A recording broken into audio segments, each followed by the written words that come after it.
If you struggle with procrastination, we have got you covered. This is number 2 in our 3-part series on procrastination. And today we are covering the root causes of procrastination.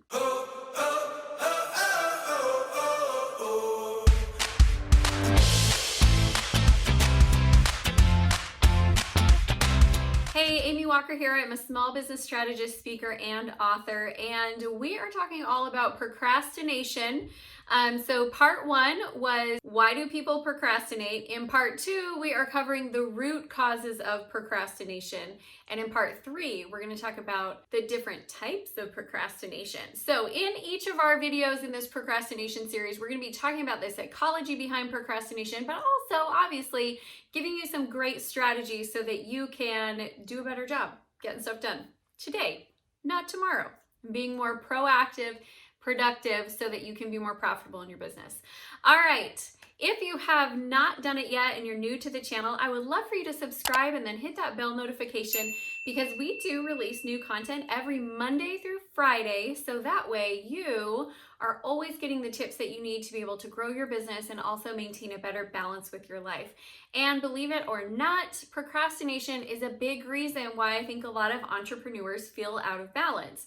They are constantly putting things off that are important, high value tasks because they're overwhelmed with the squeaky wheel items of today, and then it throws you into emergency more often than you need to, where all of a sudden something needs to happen now and you're just not ready and prepared for it. So if you want to have more balance in your life, I really recommend that you get this procrastination thing under control because it allows you to plan farther in advance and just be more consistent. Like you're consistently chunking away at your to-do list instead of this constant feeling of being behind. So let's jump in.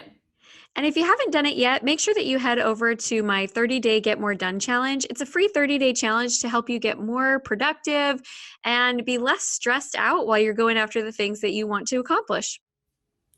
Okay, so today's video is all about the root causes of procrastination, and number 1 is disorganization with time. Time. It's challenging, right? Like there's a lot of people who struggle with their organization of time. And I used to be consistently late to everything. Like it didn't matter where I was going, I was 5 minutes behind. I used to feel like, well, I have all these great ideas for how I can earn more money, but I don't have time to do them. And so my head is full of ideas that I don't have time to implement. I don't have time to exercise. I don't have time to get my house organized. I don't have time for this, don't have time for that. Also, by the way, if I'm being totally honest, it's not a past problem. It's still a current challenge as well. There's a lot going on in life, and organizing our time is not necessarily something that comes easily. When your time is disorganized, what happens is you will do things like plan that you're going to get this much done in this little space, and then things fall out, or you will waste time. Or you will be like a Nazi with time to the point where you're so stressed out all the time if everything's not going completely according to time. So it can cause procrastination just because you have so many things going on and your time is really not organized, and so you're not blocking out when things are going to happen, and you just think, I'll get to it when I have time. I'll get to it when I have time. If you find yourself saying, I'll get to it when I have time, probably not going to get to it, because you're probably not going to find that time. Time does not create itself. You can't find it. You really just have to dedicate it.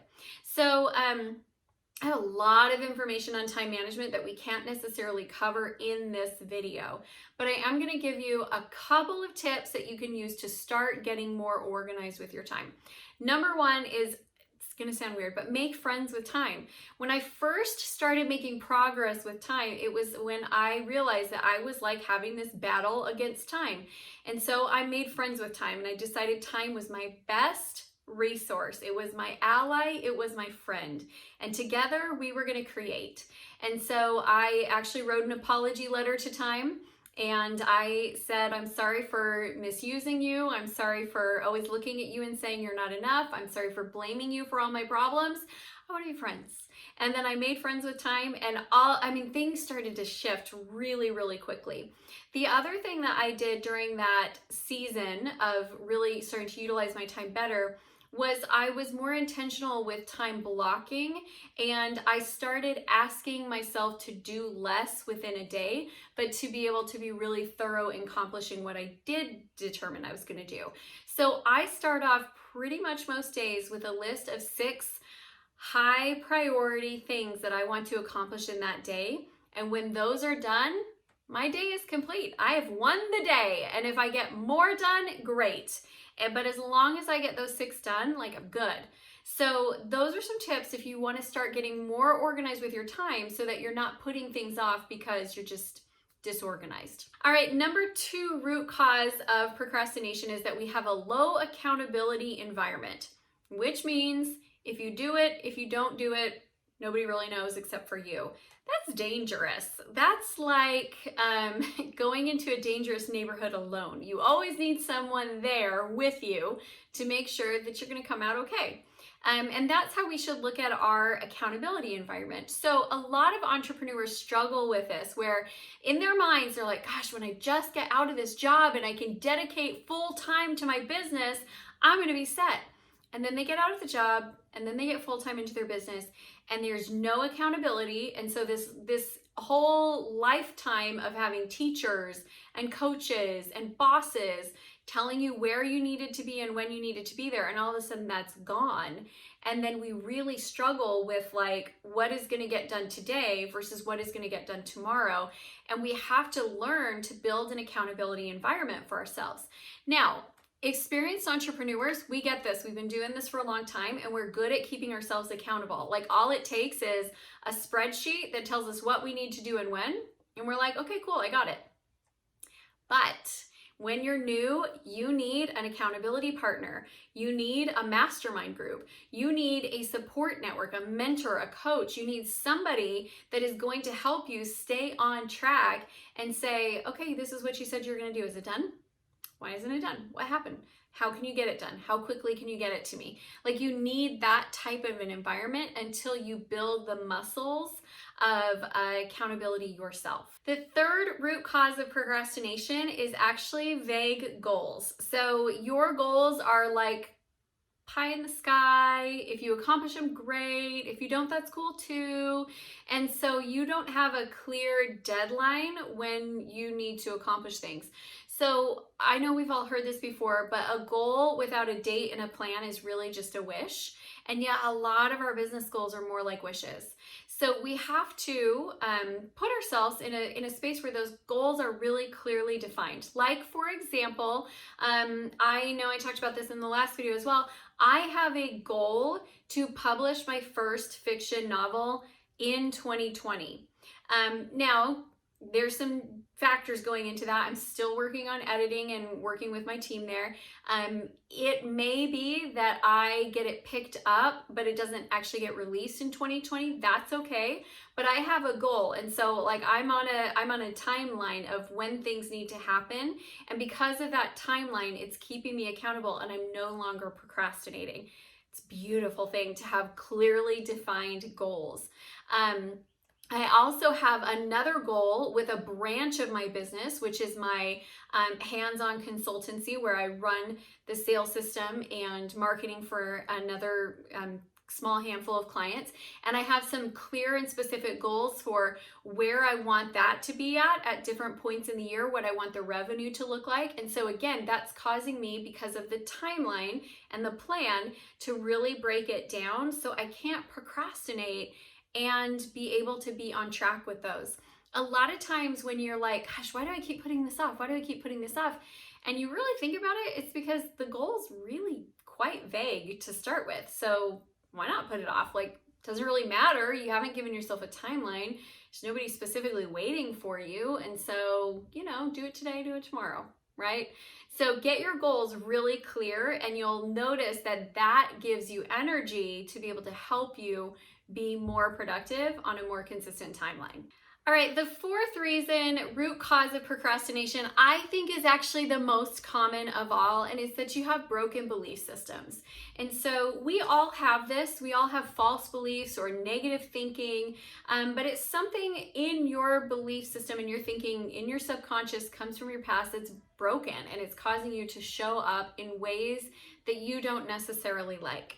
So, what I recommend for finding these, like if you really just feel like you're trying everything and you're giving yourself positive self-talk, you're setting yourself up for success, and then it's just consistently not coming together, and you feel like, gosh, what is wrong with me?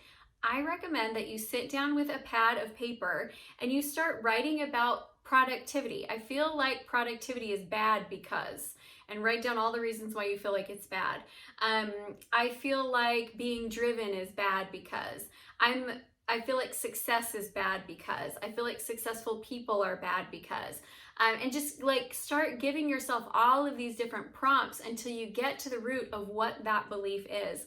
I have been amazed as I've uncovered negative beliefs and broken thought processes at how just identifying it and recognizing, oh, that's what it is that's been keeping me stuck, and just recognizing it in itself, you'll start to see the pattern show up, and you can do pattern interrupts and create a much more positive progression.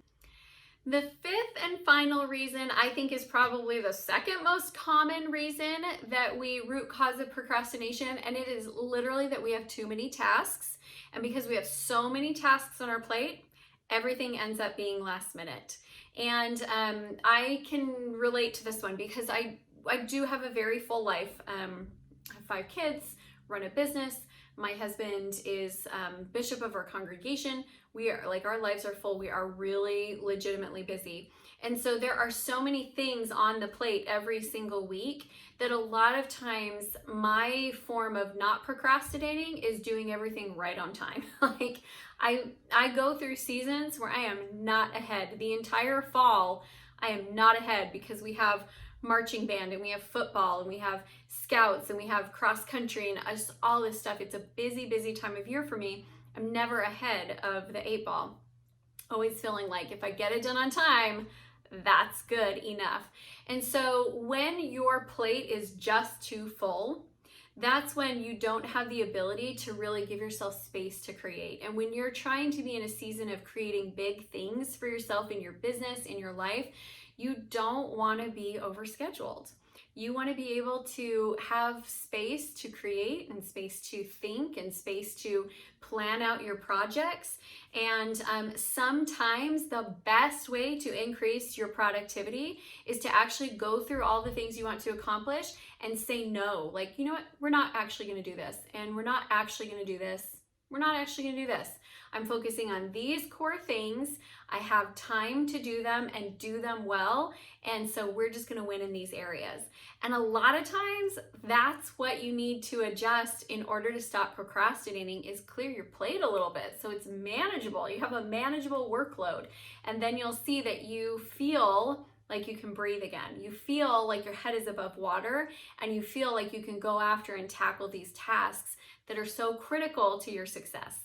If this has been helpful, I would love if you would do 2 little things for me. 1, hit the like button so that YouTube's algorithm decides to be friends with us and show our videos to lots more entrepreneurs who don't want to procrastinate.